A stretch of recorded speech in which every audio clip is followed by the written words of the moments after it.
এমন ফুর্তির দিনে এখনো আসছো না?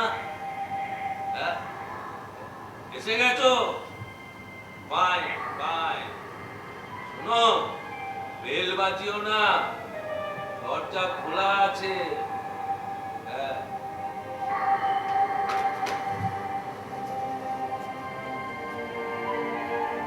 এসো এসো পুরো, ধরবো না, এবারটা এখন আমার বেশ সড়গড় হয়ে গেছে।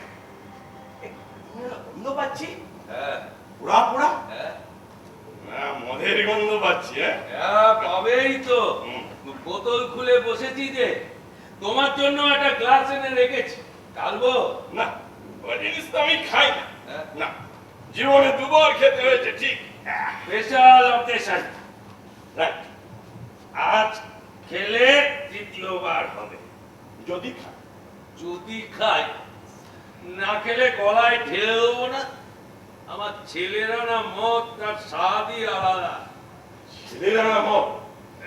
তার মানে তপু ফিরেছে। হ্যাঁ, ফিরবেই যদি, তাহলে পালালো কেন? ওর কেনা একটা আস্ত মদের বোতল এই ঘরে পুড়ে এসেছে। মনে হচ্ছে নেশা হয়েছে। হয়নি, তবে হব হব করছে। এই নাও। এই।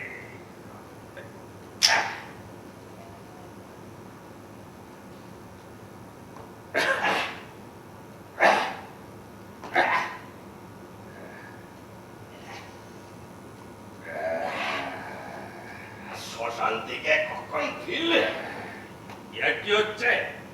সর্বক্ষণ তো তুমি আমার সঙ্গে সঙ্গেই ছিলে। আছি না, তবে কোন ফাঁকে যে তুমি পালিয়ে গেলে আমি দাঁড়িয়ে দাঁড়িয়ে দেখছিলাম। ছায়ের উপর ছাই জমছে। বাবা, জীবনে কম ছাই জমাওনি। হ্যাঁ, তাই তো দেখছি। হ্যাঁ, তা তো হবেই। মানুষ যা জমায় তার বেশি ভাগটাই তো ছাই। এই যে ফোনটা তুমি আমাকে গিফট করেছো না, এটা খুব কাজে দিচ্ছে, বুঝলে? তা তখন থেকে দেখছি সমানে জিরো ডায়াল করে যাচ্ছ। কি ব্যাপার, গডকে ধরবে নাকি? আরে তোমার আজকের এই নিউজটা গডকে দিতে হবে না? এই গডকে ধরতে পারলে আমাকে একটু দিও তো, আমিও তাকে একটা নিউজ দেবো। আরে আগে ধরি তাকে।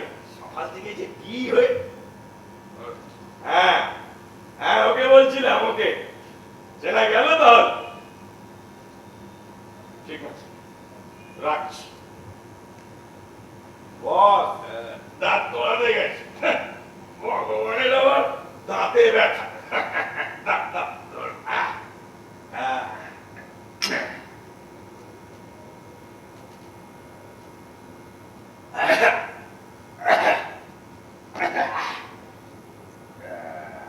আচ্ছা, তুমি গডকে কি নিউজ দিতে? না, নিউজ ঠিক নয়। আসলে আমি একটা কথা তাকে জিজ্ঞেস করতাম তোমার মতন আধা পাগল আধা শয়তানকে গলা টিপে মেরে ফেললে পাপ হয় কিনা।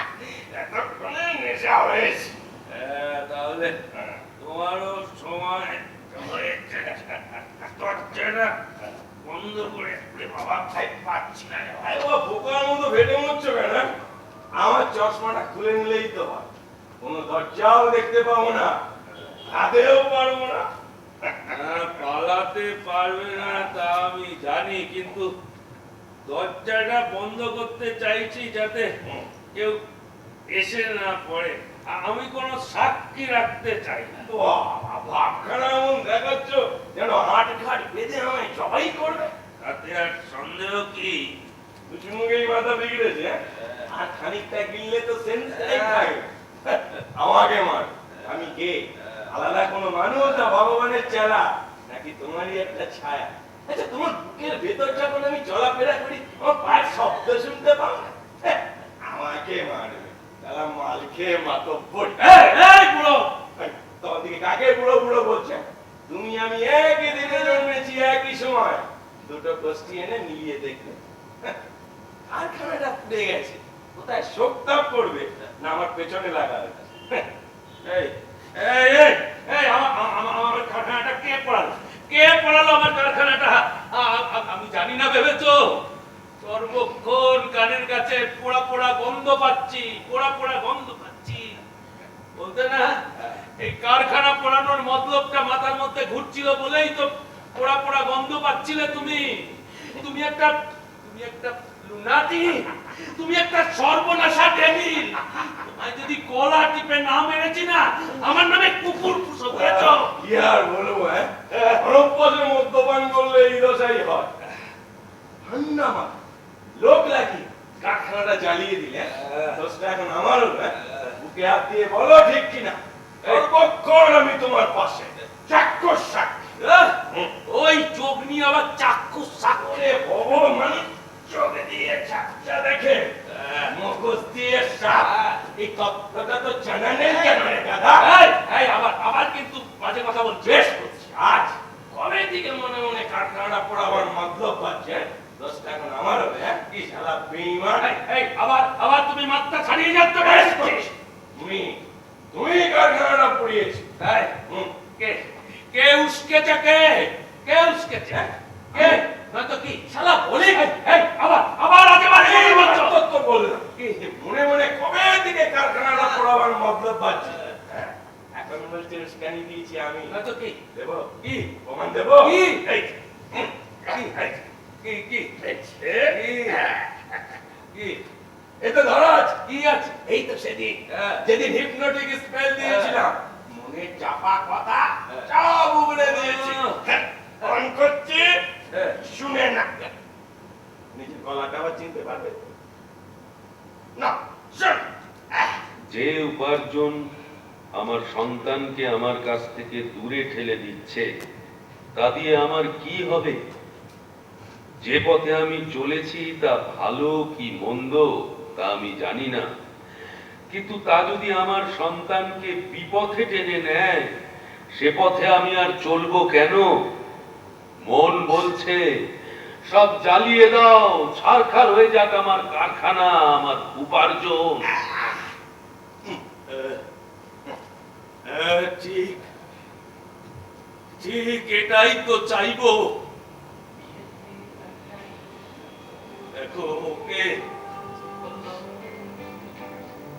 বাবা মার সন্তানের সম্পর্ক,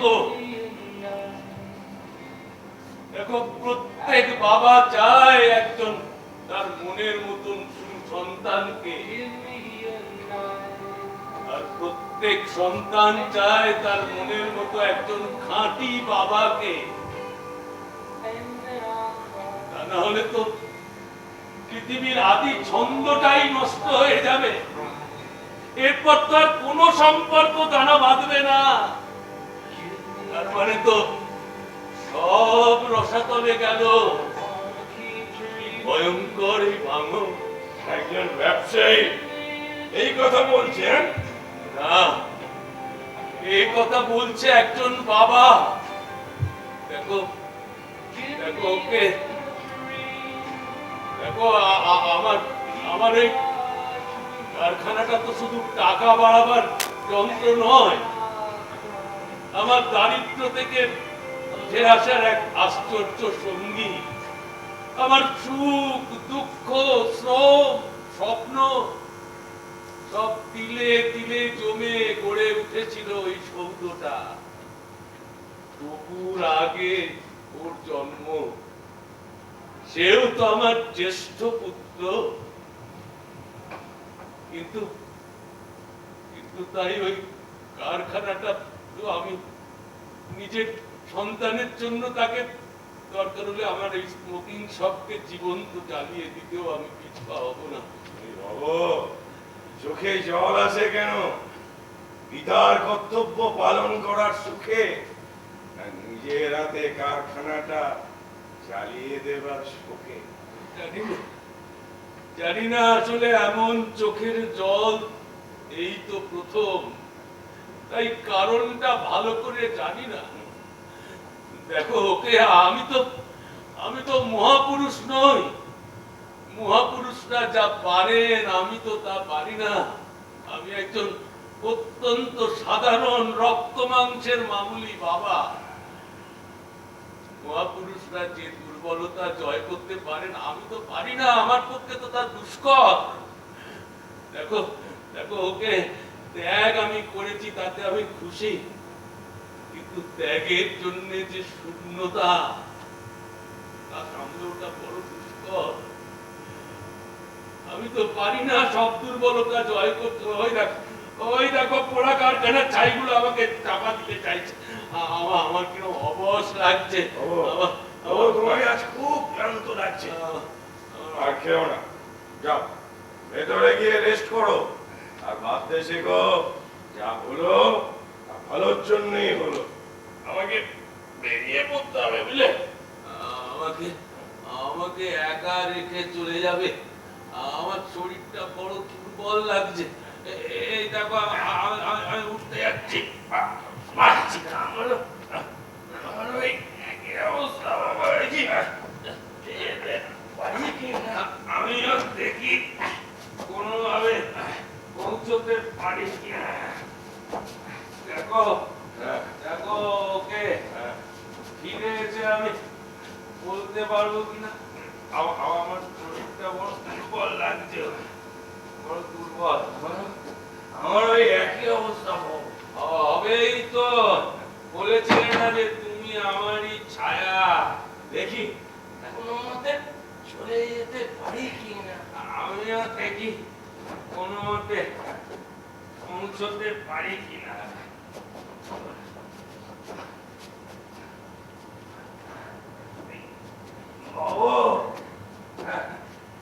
তোমার দেয়া গিফটটা রইল, কাটলেই চলে আসবো। এসো কিন্তু আবার, এসো এসো বুড়ো।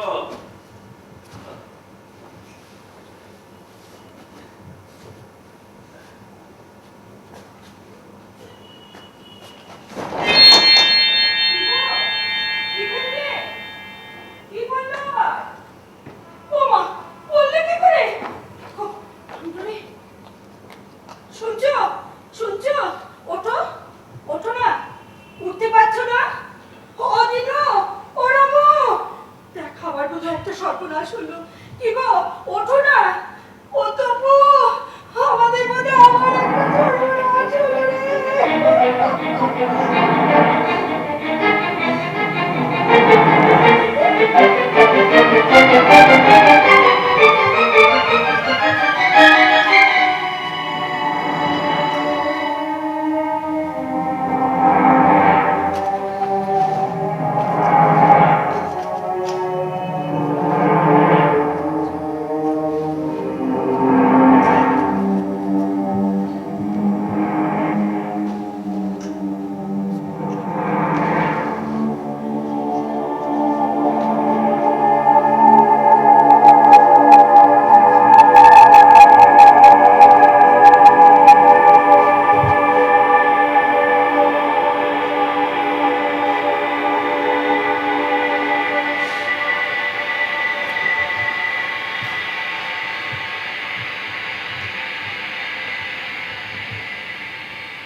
Pressure normal.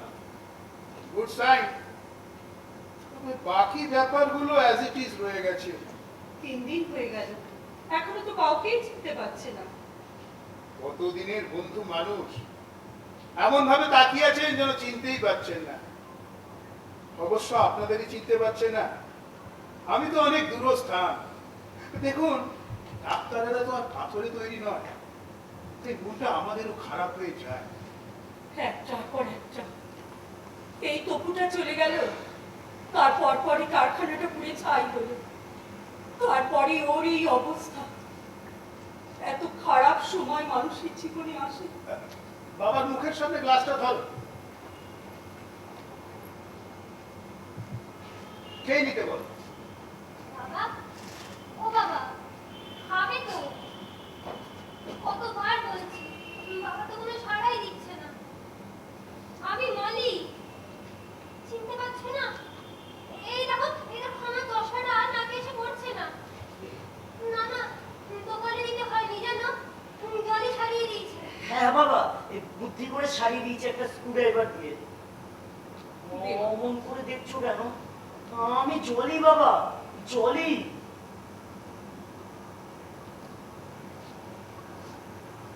হাতটা তোলো, গ্লাসটা ধরবে তো? 3 দিন ধরে তো কিছুই খাচ্ছ না। মেডিকেলি এখনো ফিট করে যেতে হবে, ওকে এখন একটা জড় অবস্থায় ভাবতে হবে। আমাদের মেডিকেল সায়েন্সে একে বলা হয় অ্যাফাসি অবস্থা।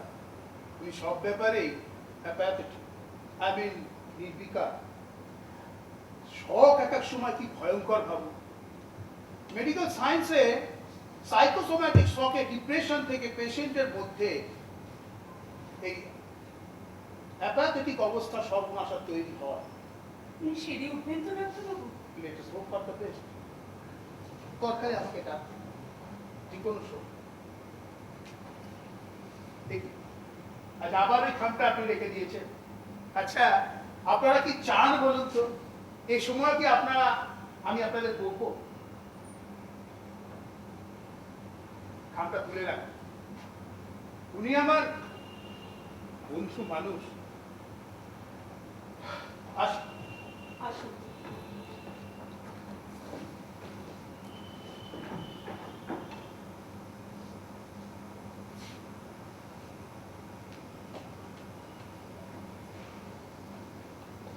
সকাল থেকে তো তোরাও কিছু খাসনি। যা, রামদানাকে গিয়ে বল কিছু খেতে দেবে। যা মা।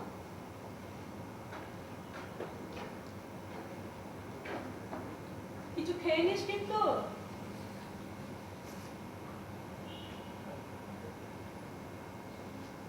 আসুন, আসুন ডাক্তারবাবু।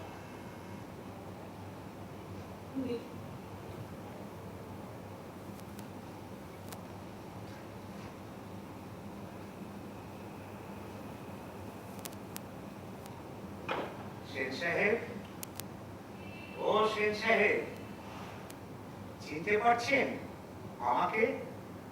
আমি দত্ত, আপনার লিগ্যাল অ্যাডভাইজার ছিলাম।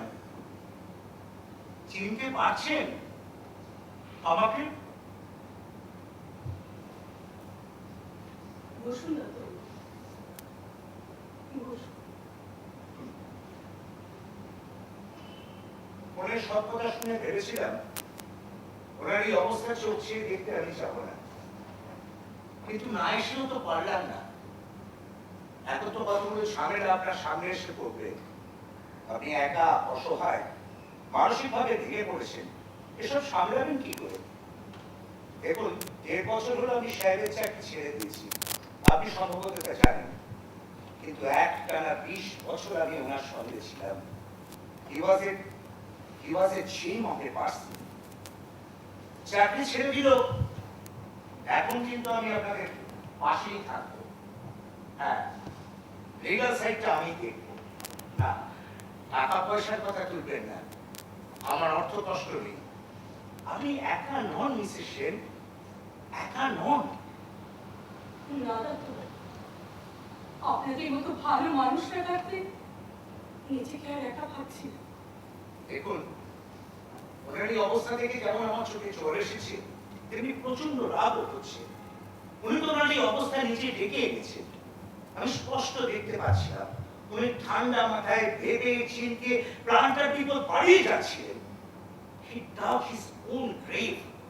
আচ্ছা কেন এমন করছিলেন বলুন তো? বিশ্বাস করুন, ওর এসবের খবর আমি কিচ্ছু জানতাম না। আচ্ছা কেন আমি ওনার মতো একজন মানুষকে ছেড়ে চলে গেলাম? আমার কোনো অ্যাডভাইস উনি কামিয়ে নিচ্ছিলেন না। কারখানাটা পড়ে গেল। যদি ফায়ার ইন্স্যুরেন্সটা আমাকে প্রপারলি উনি ডিল করতে দিতেন, তাহলে কি সর্বনাশ থেকে উঠে আসার একটা রাস্তা আমার হাতে থাকতো। জানেন আমি কতবার বলেছি যে এতকাল যে নিখুঁত ভাবে হয়ে আসছে, তা হঠাৎ আপনি তাকে গোলমেলের জায়গায় নিয়ে যাচ্ছেন কেন?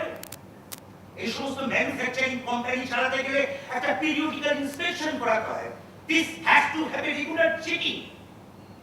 এই সমস্ত প্ল্যান্ট চালাতে গেলে যে সমস্ত প্রোটেক্টিভ মেজার নিতে হয়, তাতে উনি চূড়ান্ত গাফিলতি হয়ে গেছেন। কোনো অ্যাডভাইস কানেই দেননি। তাই বাধ্য হয়ে একদম বিরক্ত হয়ে আমি ওনাকে ছেড়ে চলে গেলাম। আচ্ছা না ছেড়ে গিয়ে কি উপায় ছিল বলুন তো? আমার মতো একজন লিগাল অ্যাডভাইজার থাকতে এই সমস্ত নেগলিজেন্সি কি করে হয়? প্রশ্ন উঠবে না? আমাদের প্রফেশনে এর কোনো মাপ নেই। আচ্ছা এই দায় ঘাড়ে নিয়ে আইনি কাজ করে আমার খাওয়া যুক্ত বলুন আপনি? বিশ্বাস করুন, ওর কারখানার এসবের খবর আমি সত্যিই কিছু জানতাম না।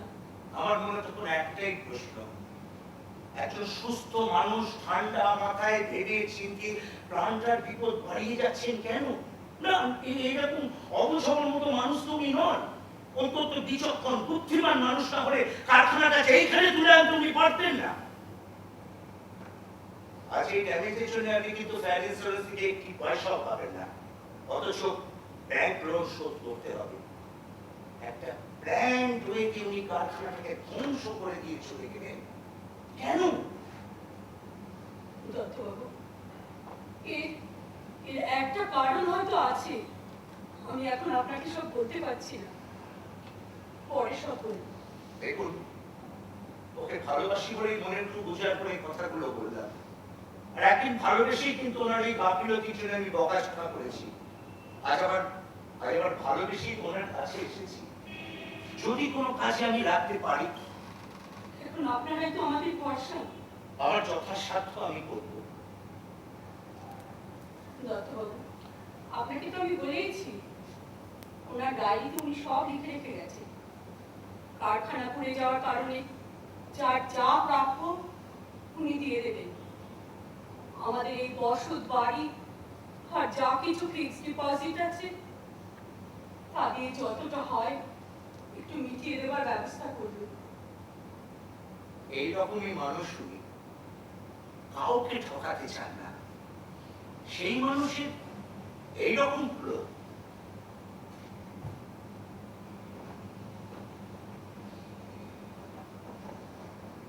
সেন সাহেব, ও সেন সাহেব, আপনি ভালো হয়ে উঠুন। আরে দত্ত তো আপনার তো চাকরিটা ছেড়েছিল, আপনাকে তো ছাড়িয়ে। কথাই বলছি না, ঠিক আছে, মাথাটা একটু নেড়ে জানিয়ে দিন না আপনি আমার কথাগুলো শুনতে পাচ্ছেন। উনি শুনতেও পান না দত্তবাবু। আর কখন সে কি হয়? আমি আসছি। আসুন। দত্তবাবু, আবার আসবেন তো? নিশ্চয়ই আসবো।